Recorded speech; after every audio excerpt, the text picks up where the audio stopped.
Hi friends, ಇವತ್ತು ಒಂದು simple ವ್ಲಾಗನ್ನು ನಾನು ನಿಮಗೆ ಶೇರ್ ಮಾಡ್ತಾ ಇರೋವಂಥದ್ದು ಇಷ್ಟ ಆಗುತ್ತೆ ಅಂತ ಭಾವಿಸ್ಕೊಂಡಿದ್ದೀನಿ. ಒಂದು ಸಿಂಪಲ್ ಅಂದರೆ ತುಂಬ ಸಿಂಪಲ್ಲಾಗಿರೋ ವ್ಲಾಗು. ಇದರಲ್ಲಿ ನಾನು ನಿಮಗೆ ಶೇರ್ ಮಾಡ್ತಾ ಇರೋದು ಸ್ವಲ್ಪ ಮಕ್ಕಳಿಗೆ ಹುಷಾರಿರಲಿಲ್ಲ. ಅಂದರೆ ಯಾವ ಥರ ಹುಷಾರಿರಲಿಲ್ಲ ಅಂದರೆ ವಾಂತಿ ಭೇದಿ. ಅದ್ರ ಮಧ್ಯದಲ್ಲಿ ನಾನು ಯಾವುದೇ ಥರ ವೀಡಿಯೋ ಮಾಡೋಕ್ಕಾಗಿರಲಿಲ್ಲ. ಸ್ವಲ್ಪ ಮಟ್ಟಿಗೆ ಒಂದು ವೀಡಿಯೋನ ಶೇರ್ ಮಾಡಿದ್ದೀನಿ. ಅದನ್ನು ನಾನು ನಿಮಗೆ ಶೇರ್ ಮಾಡ್ಕೊಳ್ತಾ ಇರೋದು ಸಿಂಪಲ್ ಬ್ಲಾಗು. ಹೇಳಿದ್ನಲ್ಲ ಆವಾಗಲೇ. ಹಾಗೆ ಚಾನಲ್ನ ಯಾರೆಲ್ಲ ಸಬ್ಸ್ಕ್ರೈಬ್ ಮಾಡ್ಕೊಂಡಿಲ್ಲ ಪ್ಲೀಸ್ ಸಬ್ಸ್ಕ್ರೈಬ್ ಮಾಡಿಕೊಂಡು ಲೈಕ್ ಮಾಡಿ, ನಿಮ್ಮ ಫ್ರೆಂಡ್ಸ್ ಆ್ಯಂಡ್ ಫ್ಯಾಮಿಲಿ ಮೆಂಬರ್ಸ್ಗೂ ಕೂಡ ಶೇರ್ ಮಾಡಿ, ಅವರು ನೋಡಿ ಚಾನಲ್ಗೆ ಸಪೋರ್ಟ್ ಮಾಡಲಿ ಅಂತ ಕೇಳ್ತಾ ಬನ್ನಿ ಬ್ಲಾಗನ್ನು ಸ್ಟಾರ್ಟ್ ಮಾಡೋಣ. ಸ್ವಲ್ಪ ಟೊಮೊಟೊ ಗೊಜ್ಜು ಗ್ರೇವಿ ಥರ ಮಾಡಿಬಿಟ್ಟು ತಿಳಿ ಸಾಂಬಾರು ಥರ ಮಾಡಿ ರೈಸ್ ಮಾಡಿದ್ದೆ. ಹಾಗೆಯೇ ನಾಳೆ ಕಡಲೆಕಾಳು ಸಾಂಬಾರು ಮಾಡೋಣ ಅಂತ ಕಡಲೆಕಾಳನ್ನ ನೆನೆಸ್ತಾ ಇದ್ದೀನಿ. ಸಾಂಬಾರು ಮಾಡೋದಕ್ಕೆ ಆವಾಗಲೇ ಕುಕ್ಕರಲ್ಲಿ ಬೇಯಿಸಿದ್ರೆ ಸಾಂಬಾರು ಅಷ್ಟು ಚೆನ್ನಾಗಿರಲ್ಲ. ನಾವು ನೆನೆಸಿ ಆಮೇಲೆ ಒಂದಿನ ಕಳೆದು ಮಾಡೋದ್ರಿಂದ ಮಸಾಲೆ ರುಬ್ಬಿ ಕಡಲೆಕಾಳು ಸಾಂಬಾರು ಟೇಸ್ಟು ಚೆನ್ನಾಗಿ ಬರುತ್ತೆ. ಇನ್ನು ಇವನ್ನ ಓದಿಸೋದು ಬರ್ಸೋದು ಇದೇ ಥರ ಆಗ್ತೈತೆ. ಅವ್ನು ಬರೆಯೋಂಗಿಲ್ಲ, ನಾವು ಬಿಡೋಂಗಿಲ್ಲ. ಅಡ್ಮಿಷನ್ ಎಲ್ಲ ಮಾಡಿಸಿದ್ದೀವಲ್ವ, ಹಂಗಾಗಿ ಸ್ವಲ್ಪ starting line, sleeping line, crossing line ಅದೆಲ್ಲನೂ ಕೂಡ ನಾನು ಹಾಕ್ಕೊಡ್ತೀನಿ ರಫ್ ಬುಕ್ಕಿಗೆ. ಅವನು ಬರೀತಾನೆ. ಫ್ರೆಂಡ್ಸ್, ನಾವೇನು ಅಂದ್ಕೊತೀವಿ ಮಕ್ಕಳು ಆ ಥರ ಇರಲ್ಲ.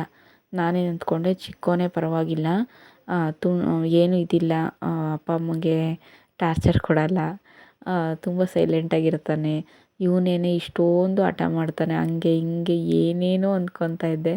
ಬಟ್ ನಿಜವಾಗ್ಲೂ ಫ್ರೆಂಡ್ಸ್ ಉಲ್ಟಾ ಅದು. ನಮ್ಮ ಚಿಕ್ಕವನು ಬೇಕಂದರೆ ಬೇಕೇ ಬೇಕು. ಯಾವ ಥರ ಅಂದರೆ, ಈಗ ನಮ್ಮ ದೊಡ್ಡವನ ಕೈಲಿ ಏನಾರ ಇತ್ತ ಅದು ಇವನಿಗೆ ಬೇಕಾಗಿರೋದು ಚಿಕ್ಕವನಿಗೆ.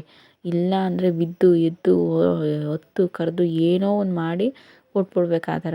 ತೀರಾ ನಮ್ಮ ದೊಡ್ಡವನು ಹೆಂಗೆ ಗೊತ್ತಾ, ಒಂದು ಮಾತು ಎಲ್ಲಾರ ಇರಲಿ ಏನಾರ ಇರಲಿ ಭಯ ಜಾಸ್ತಿ ಅವನಿಗೆ. ಕಣ್ಣು ಬಿಟ್ಟರೆ ಸಾಕು ಎದ್ರುಕೊಳ್ತಾನೆ. ಕುತ್ಕೊಂಡು ಬರಿ ಅಂತ ಅಂದರೆ ಅಳ ಮುಖ ಮಾಡ್ಕೊಂಡು ಹೋಗಿ ಏನೋ ಒಟ್ಟಿನಲ್ಲಿ ಕೂತ್ಕೊಂಡು ಬಯೋಕ್ಕಾದರೂ ಬರಿತಾನೆ. ಏನೋ ಒಟ್ನಲ್ಲಿ ಒಂದು ಏನಾದರೂ ಕೆಲಸ ಮಾಡಿಕೊಡು, ಅದು ಇದು ತಗೊಂಬಾರಪ್ಪ ಅಂತಂದರೆ ತೊಗೊಂಬಂದು ಕೊಡ್ತಾನೆ. ಆಮೇಲೆ ಸುಮ್ಮನೆ ಹಿಂಗೆ ತಲೆನೋವು ಅಂತ ಅಂದ್ಬಿಟ್ಟು ಕೂತ್ಕೊಂಡ್ರೆ, ಅಮ್ಮ ತಲೆನೋವು ಅಂತ ಅಂದ್ಬಿಟ್ಟು ವಿಕ್ಸ್ ಹಚ್ಚೋದು ಕೇಳ್ತೀರ. ಒಂಥರ ನಿಜವಾಗ್ಲೂ ಹೆಂಗೆ ಗೊತ್ತಾ, ಈ ವಿಡಿಯೋದಲ್ಲಿ ಬ್ಲಾಗ್ಸಲ್ಲಿ ಹೇಳ್ತಾ ಇದ್ದೀನಿ. ಅವನ ಬಾಡಿ ಶೇಪ್ ಎಲ್ಲ ಬಂದು ನನ್ನ ಗಂಡನ ಮನೆ ಸೈಡು, ಆದರೆ ಬುದ್ಧಿ ಮಾತ್ರ ನಮ್ಮ ಅಮ್ಮವ್ರ ಮನೆ ಸೈಡು ಅವನದು. ಇನ್ನು ನಮ್ಮ ಚಿಕ್ಕೊಂದು ಬಾಡಿ ಶೇಪು ಎಲ್ಲ ಬಂದು ನಮ್ಮ ಅಮ್ಮವ್ರ ಮನೆ ಸೈಡು, ಬುದ್ಧಿ ಮಾತ್ರ ನನ್ನ ಗಂಡನ ಮನೆ ಸೈಡು. ಈ ಥರ ಅಂದರೆ ಆ್ಯಟಿಟ್ಯೂಡ್ ಎಲ್ಲ ಚೇಂಜು ಆ ಥರ ಇಲ್ಲ ಮಕ್ಕಳು. ಇನ್ನು ಬಟ್ಟೆಗಳೆಲ್ಲ ಇದೆ, ಬಟ್ಟೆಗಳು ಒಗ್ದಿದ್ನಲ್ವ ಎಲ್ಲ ಮಡ್ಚಿಡಬೇಕು. ಹಾಗೆ ದಿವಾಂಗ್ ಕಾಟ್ ಮೇಲೆ ಇಟ್ಟಿದ್ದೀನಿ. ಇವನಿಗೆ ಬರೆಯೋಕ್ಕೆ ಹಾಕ್ಕೊಟ್ಟಿದ್ನಲ್ಲ ಅದೆಲ್ಲ ಬರೆದಿದ್ದಾನೆ ನೋಡಿ, ತೋರಿಸ್ತಾ ಇದ್ದಾನೆ ನಿಮಗೆಲ್ಲ. ಅದು ನೀಟಾಗಿ ಕವರ್ ಆಗಿಲ್ಲ ತೋರಿಸಿರೋದು. ಅಂದರೆ ಏನು ಲೈನ್ಸ್ ಎಲ್ಲ ಹಾಕ್ಕೊಟ್ಬಿಟ್ಟು ಡಾಟ್ಸು ಈ ಥರ ಎಲ್ಲ ಇಟ್ಕೊಡ್ತೀನಿ. ಹಂಗಾಗಿ ಅವನು ಬರಿತಾ ಹೋಗ್ತಾನೆ. ಆಮೇಲೆ ಏನು ಡ್ರಾಯಿಂಗ್ ಎಲ್ಲ ನಾನೇ ಮಾಡಿಬಿಟ್ಟು, ಈಗ ವೆಜಿಟೇಬಲ್ಸ್ದು, ಫ್ರೂಟ್ಸ್ದು, ಫ್ಲವರ್ಸ್ದು ಎಲ್ಲನೂ ಕೂಡ ನಾನು ಡ್ರಾಯಿಂಗ್ ಮಾಡ್ತೀನಿ. ಡ್ರಾ ಮಾಡಿಬಿಟ್ಟು ಅವನಿಗೆ ಇದು ಯಾವುದು, ಏನಿದು ಚಿತ್ರದ ಹೆಸ್ರು ಹೇಳು, ಈ ರೀತಿ ಈ ಕಲರು ಇದಕ್ಕೆ ಹಚ್ಚು ಅಂತ ಅಂದ್ಬಿಟ್ಟು ಶೇಡೆಲ್ಲ ಆ ಥರ ನೀಟಾಗಿ ಅವನೇನು ಹಚ್ಚೋಕ್ಕೆ ಬರಲ್ಲ. ನೀಟಾಗಿ ಅದರೊಳಗಡೆ ಯಾವ ರೀತಿ ಕಲರ್ ಹಾಕಬೇಕು ಆ ಥರ ಹಾಕ್ತಾನೆ. ಈ ಥರ ಎಲ್ಲ ಮಾಡಿಕೊಡ್ತೀನಿ. ಆವಾಗ ಅವಕ್ಕೂ ಕೂಡ ಬೋರ್ ಅನಿಸಲ್ಲ. ಯಾವಾಗಲೂ ಬರಿ ಅಂತಂದರೆ ಮಕ್ಳಿಗೆ ಬೋರ್ ಅನಿಸುತ್ತೆ. ತೀರಾ ಒಂದೊಂದು ದಿನ ಡ್ರಾ ಮಾಡಿಸೋದು, ಇನ್ನೊಂದು ದಿನ ಬರ್ಸೋದು, ಇನ್ನೊಂದು ದಿನ ರೈಮ್ಸ್ ಹೇಳ್ಸೋದು, ಇನ್ನೊಂದು ದಿನ ಓರಲ್ ಥರ ಈ ಥರ ಮಾಡಿಸ್ತಾ ಹೋದಾಗ ಮಕ್ಕಳಿಗೆ ಒಂಥರ ಖುಷಿ ಅನಿಸುತ್ತೆ, ಮತ್ತು ಓದೋದಕ್ಕೂ ಮನಸ್ಸಾಗುತ್ತೆ. ನಮ್ಮಮ್ಮ ಇವತ್ತು ಬೇರೆ ಏನಾದರೂ ಹೇಳ್ಕೊಡ್ತಾರೆ ಅನ್ನೋದು ಅವು ಮೈಂಡಿಗೆ ಬಂದುಬಿಡುತ್ತೆ. ಹಂಗಾಗಿ ಆ ಥರ ಮಾಡ್ತಾಯಿದ್ದೀನಿ. ಇನ್ನು ನಾನು ಸ್ವಲ್ಪ ಈರುಳ್ಳಿ ಏನೂ ಇರಲಿಲ್ಲ, ಹಾಗೆಯೇ ಅವ್ರಿವ್ರ ಮನೆ ಇವ್ರಿವ್ರ ಮನೆ ಒಂದು 4 ಈರುಳ್ಳಿ ಕೊಡ್ರಿ ಆಮೇಲೆ ತಂದು ಕೊಡ್ತೀನಿ, ಹಂಗೆ ಹಿಂಗೆ ಅಂತ ಹೇಳಿ ಇಸ್ಕೊಳ್ಳೋದಾಗ್ತೈತೆ.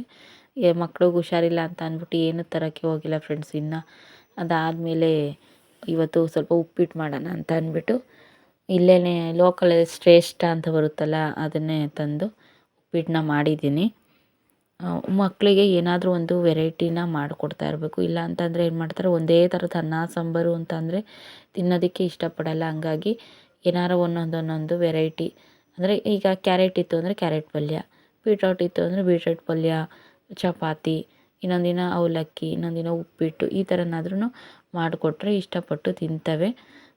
ಸ್ವಲ್ಪನೇ ಆಗಲಿ, ಒಂದು 4 ಟೈಮ್ ತಿನ್ನೋದು, 3 ಟೈಮ್ ತಿನ್ನೋದು 4 ಟೈಮೇ ತಿನ್ನಲಿ, ಸ್ವಲ್ಪನೇ ಹಾಕ್ಕೊಟ್ಟು ರೂಢಿ ಮಾಡಬೇಕು. ಇನ್ನು ನೋಡ್ತಾ ಇರ್ಬೋದು, ಚಿಕ್ಕವನಿಗೆ ಹುಷಾರಿಲ್ಲ ಫ್ರೆಂಡ್ಸ್, ಹೆವಿನ ಅದೇ ಹೇಳಿದ್ನಲ್ಲ, ವಾಂತಿ ಭೇದಿ ಈ ಥರ. ಅದಕ್ಕೆ ಇವಾಗ ಹಾಸ್ಪಿಟ್ಲಿಗೆ ಕರ್ಕೊಂಡು ಹೊರಟಿದ್ದೀನಿ. ಈವ್ನಿಂಗು ಸಿಕ್ಕಾಪಟ್ಟೆ ಸುಟ್ಟೋಗ್ತಾ ಇದ್ದ, ಮೈಯೆಲ್ಲ ಸುಡ್ತಾ ಇತ್ತು. ಹಂಗಾಗಿ ಇವಾಗ ಯಾವುದಾದ್ರೂ ಆಟೋ ಸಿಕ್ಕಿದ್ರೆ ಸಾಕು ಅಂತ ಅಂದ್ಬಿಟ್ಟು, ಮಳೆ ಬೇರೆ ಬರೋಂಗಾಗಿತ್ತಾ, ಹಂಗಾಗಿ ಇವಾಗ ಹೊರಟಿದ್ದೀನಿ. ಯಾವಾರ ಆಟೋ ಸಿಕ್ಕಿದ್ರೆ ಹೋಗಿ ಬರಬೇಕು ಅಂತ ಅಂದ್ಬಿಟ್ಟು ಹೋಗ್ಬಿಟ್ಟು ಬಂದೆ. ನಾನು ಅವ್ನು ಹೆವಿಯಾಗಿ ಅಳ್ತಾ ಇದ್ನಲ್ವ ಜಾಸ್ತಿ, ಅದಕ್ಕೆ ಯಾವುದೇ ವೀಡಿಯೋ ಶೂಟ್ ಮಾಡೋಕ್ಕೆ ಹೋಗಲಿಲ್ಲ. ಅವ್ನ ಕೈಯಲ್ಲಿ, ಅವ್ನ ಕಾಲಲ್ಲೆಲ್ಲನೂ ಗುಳ್ಗುಳೆ ಅಲರ್ಜಿ ಥರ ಆಗಿಬಿಟ್ಟಿತ್ತು, ಇನ್ಫೆಕ್ಷನ್ ಆಗಿ. ಹಂಗಾಗಿ ಅವ್ನಿಗೆ ಸ್ವಲ್ಪ ಆಯಿಂಟ್ಮೆಂಟು, ಹಾಗೆಯೇ ವಾಂತಿ ಭೇದಿದೊಂದು ಸಿರಾಪು, ಹಾಗೆಯೇ ಜ್ವರದ್ದು, ಕೆಮ್ಮಿಂದು, ಕೋಲ್ಡ್ದು ಎಲ್ಲನೂ ಕೂಡ ಸಿರಪ್ಗಳನ್ನ ತಂದೆ. ಆ್ಯಂಟಿಬಯೋಟಿಕ್ ಕೊಟ್ಟರು, ಒಂದು 3 ದಿನ ಹಾಕಿ ಇದನ್ನು ಅಂತ ಅಂದ್ಬಿಟ್ಟು. ಹಂಗಾಗಿ ಎಲ್ಲನೂ ಕೂಡ ನಿಮ್ಮ ಜೊತೆ ಶೇರ್ ಮಾಡ್ಕೊಳ್ತಾ ಇದ್ದೀನಿ ಫ್ರೆಂಡ್ಸ್. ಇವತ್ತಿನ ವ್ಲಾಗ್ ಇಷ್ಟೇ, ಒಂದು ಸಿಂಪಲ್ ವ್ಲಾಗು. ಇಷ್ಟ ಆಗಿಲ್ಲ ಅಂದರೆ ದಯವಿಟ್ಟು ಸ್ಕಿಪ್ ಮಾಡಿ. Thank you for watching.